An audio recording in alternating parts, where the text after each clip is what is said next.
Dozens of foreign leaders, participate in 3 formal state visits, and attend 3 key regional summits. It was the longest visit to the region by an American president in more than a quarter of a century. Everywhere we went, our foreign hosts greeted the American delegation, myself included, with incredible warmth, hospitality, and most importantly, respect. And this great respect showed very well our country is further evidence that America's renewed confidence and standing in the world has never been stronger than it is right now. When we are confident in ourselves, our strength, our flag, our history, our values, other nations are confident in us. And when we treat our citizens with the respect they deserve, other countries treat America with the respect that our country so richly deserves. During our travels, this is exactly what the world saw: a strong, proud, and confident America. Today, I want to update the American people on the tremendous success of this trip and the progress we've made to advance American security and prosperity throughout the year.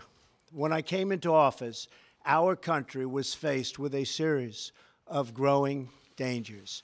These threats included rogue regimes pursuing deadly weapons, foreign powers challenging America's influence, the spread of the murderous terror group ISIS, and years of unfair trade practices that had dangerously depleted our manufacturing base and wiped out millions and millions of middle-class jobs.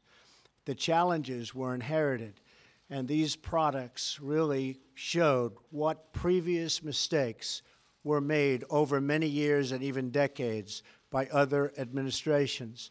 Some of these mistakes were born of indifference and neglect, others from naive thinking and misguided judgment.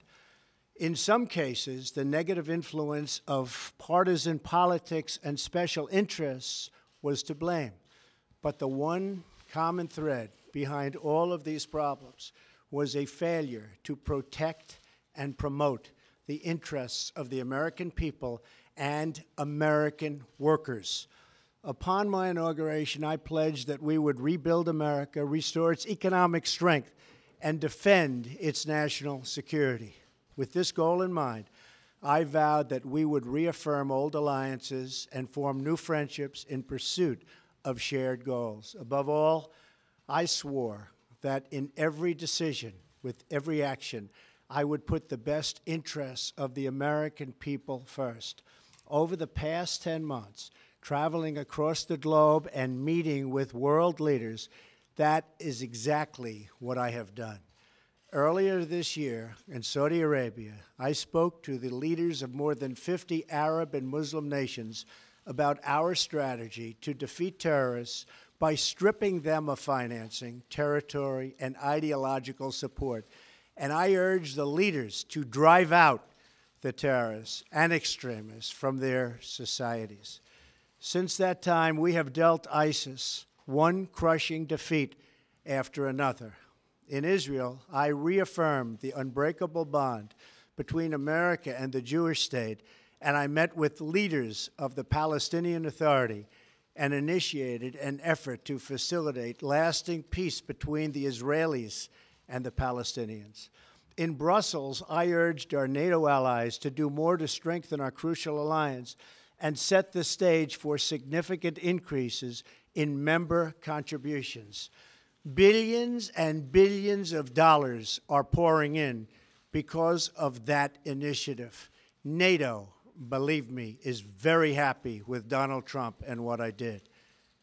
In Warsaw, I declared to the world America's resolve to preserve and protect Western civilization and the values we hold so dear.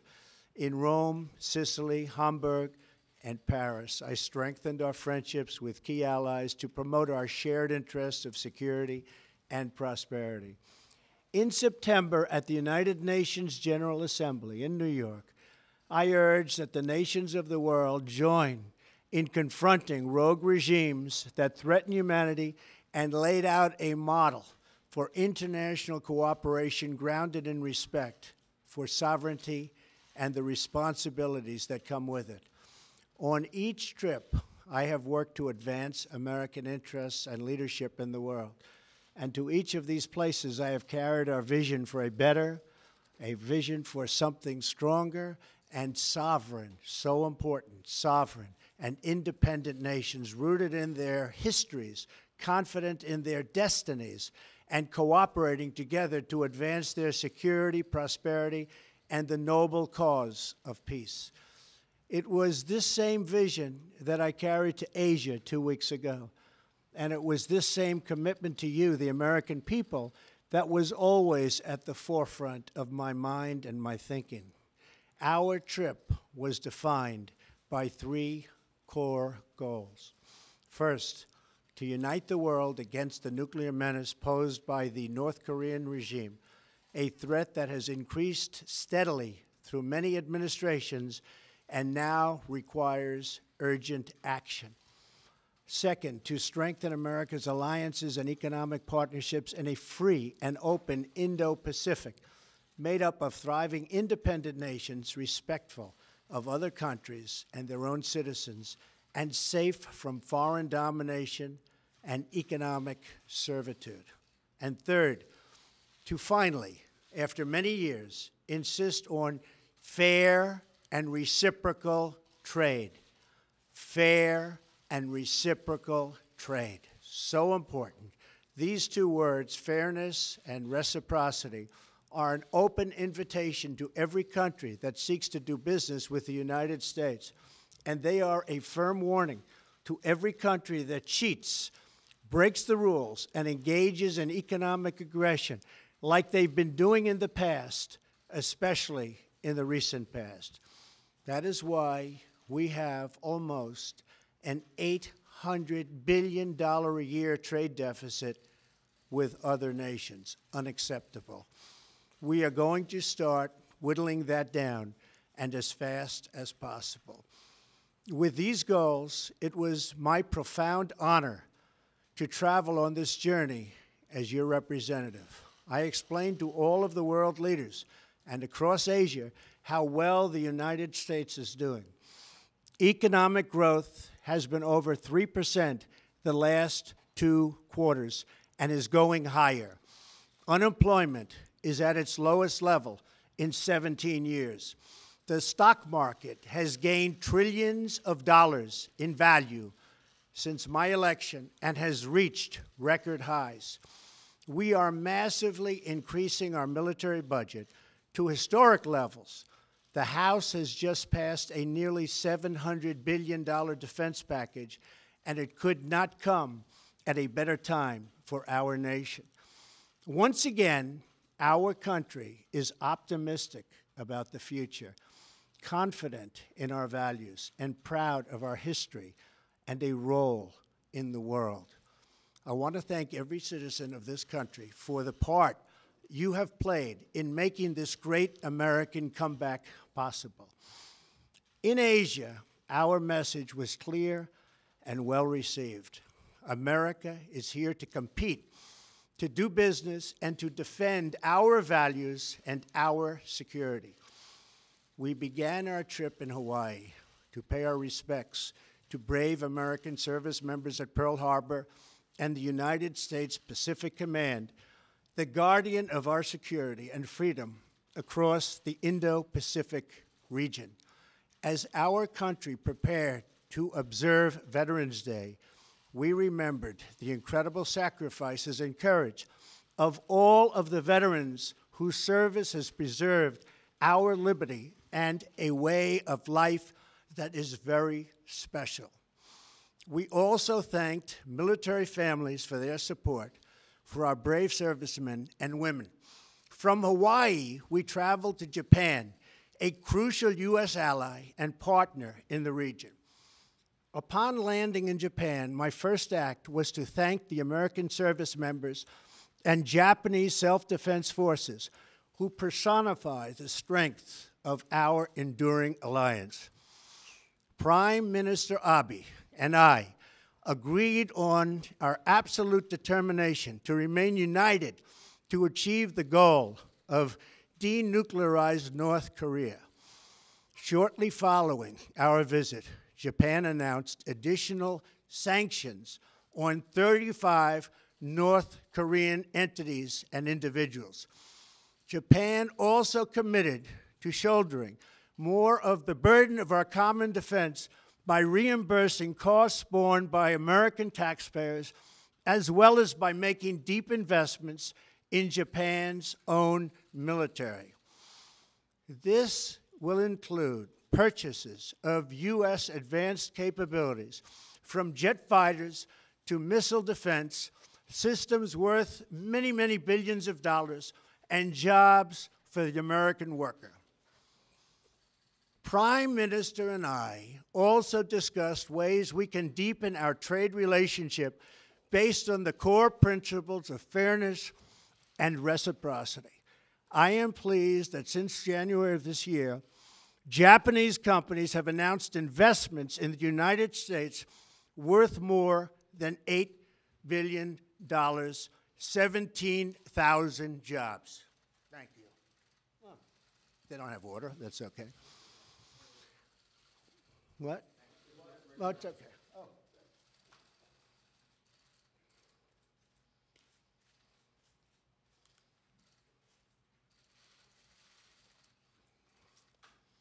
Japanese manufacturers, Toyota and Mazda, announced that they will be opening a new plant in the United States that will create 4,000 jobs.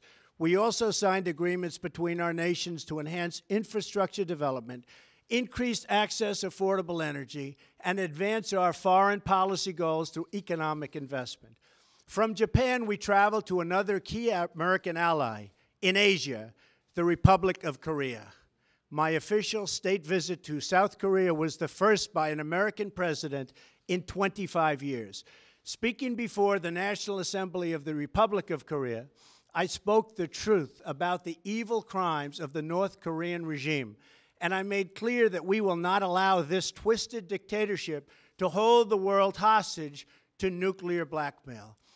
I called on every nation, including China and Russia, to unite in isolating the North Korean regime, cutting off all ties of trade and commerce until it stops its dangerous provocation on, and this is the whole key to what we're doing, on denuclearization. We have to denuclearize North Korea. We have ended the failed strategy of strategic patience, and as a result, we have already seen important progress, including tough new sanctions from the UN Council.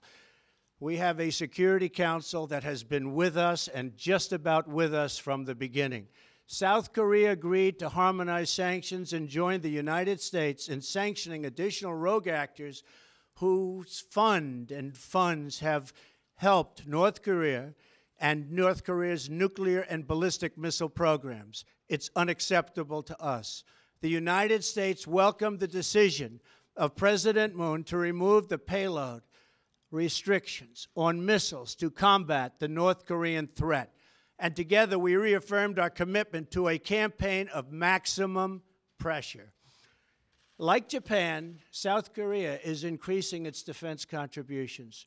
During our meetings, President Moon acknowledged his desire for equitable cost sharing for the United States military forces stationed in South Korea.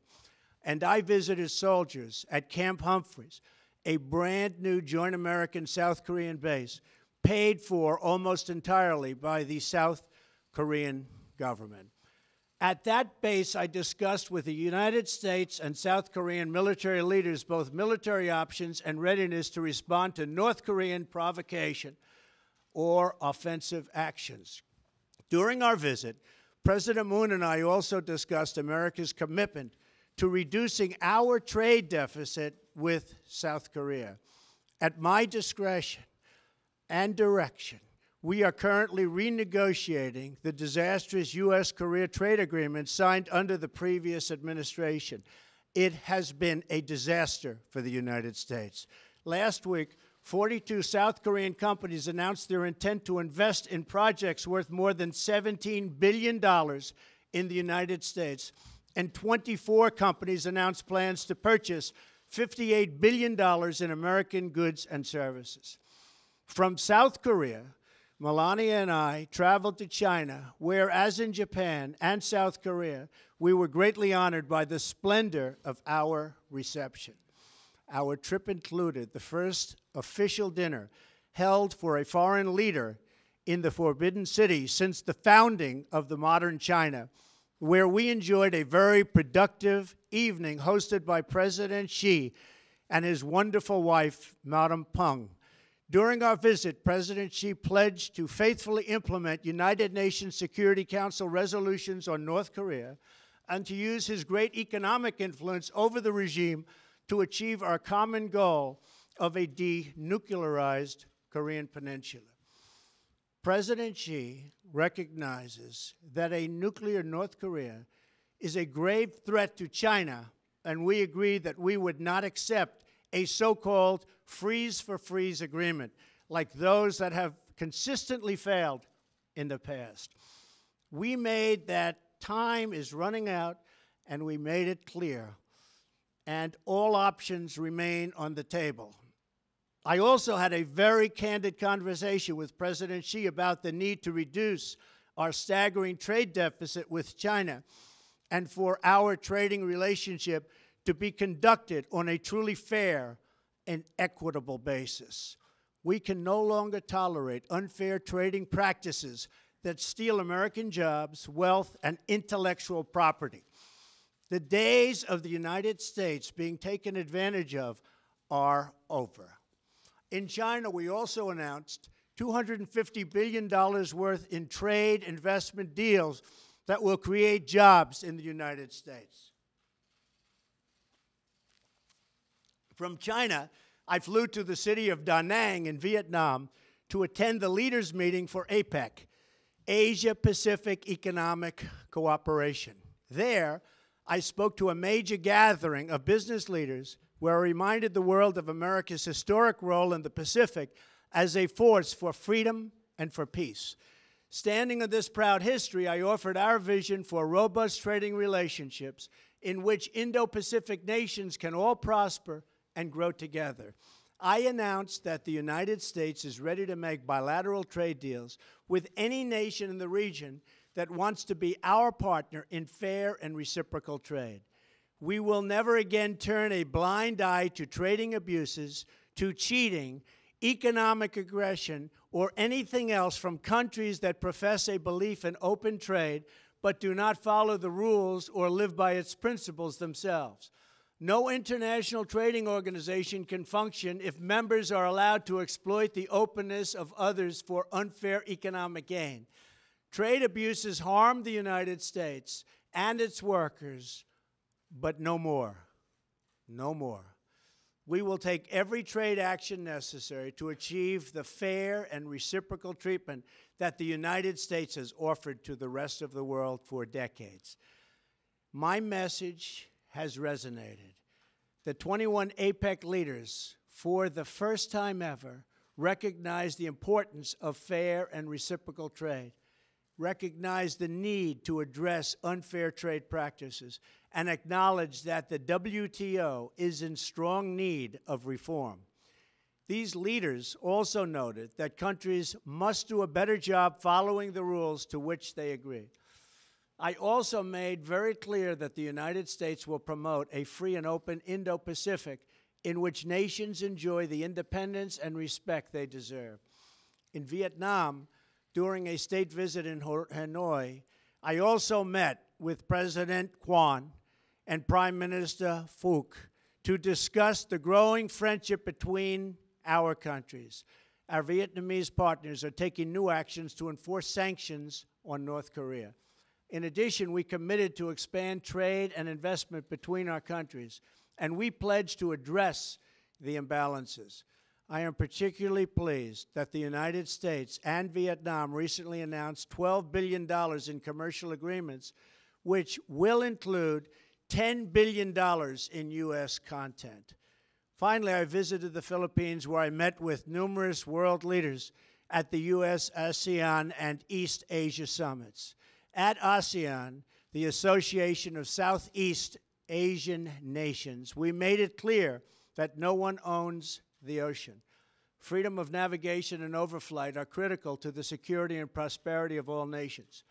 I also met with the prime ministers of India, Australia, and Japan to discuss our shared commitment to a free and open Indo-Pacific. During our visit, President Duterte of the Philippines thanked the American people and our armed forces for supporting the recent liberation of Marawi from ISIS. We pledged to strengthen and deepen our long-standing alliance. At the East Asia Summit, the United States negotiated and signed 4 important leader statements on the use of chemical weapons, money laundering, poverty alleviation, and countering terrorist propaganda and financing. And crucially, at both summits and throughout the trip, we asked all nations to support our campaign of maximum pressure for North Korean denuclearization. And they are responding by cutting trade with North Korea, restricting financial ties to the regime, and expelling North Korean diplomats and workers. Over the last 2 weeks, we have made historic strides in reasserting American leadership, restoring American security, and reawakening American confidence. Everywhere we went, I reaffirmed our vision for cooperation between proud, independent, and sovereign countries. And I made clear that the United States will be a reliable friend, a strong partner, and a powerful advocate for its own citizens. The momentum from our trip will launch us on our continued effort to accomplish the 3 core objectives I outlined: to unite the world against North Korean nuclear threat, to promote a free and open Indo-Pacific region, and to advance fair and reciprocal economic relations with our trading partners and allies in the region.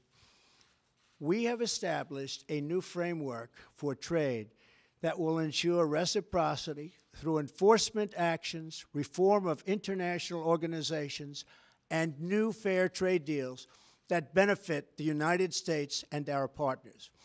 And we have laid out a pathway toward peace and security in our world where sovereign nations can thrive, flourish, and prosper side by side. This is our beautiful vision for the future. This is a future where this vision, this dream, is only possible if America is strong, proud, and free. As long as we are true to ourselves, faithful to our founding, and loyal to our citizens, then there is no task too great, no dream too large, no goal beyond our reach.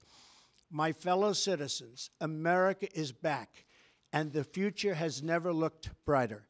Thank you. God bless you, and God bless the United States of America. Thank you very much. Thank you. Thank you all. Should Roy Moore resign, Mr. President? Do you believe his accusers? Do you believe the accusers of Roy Moore, Mr. President? Should he resign?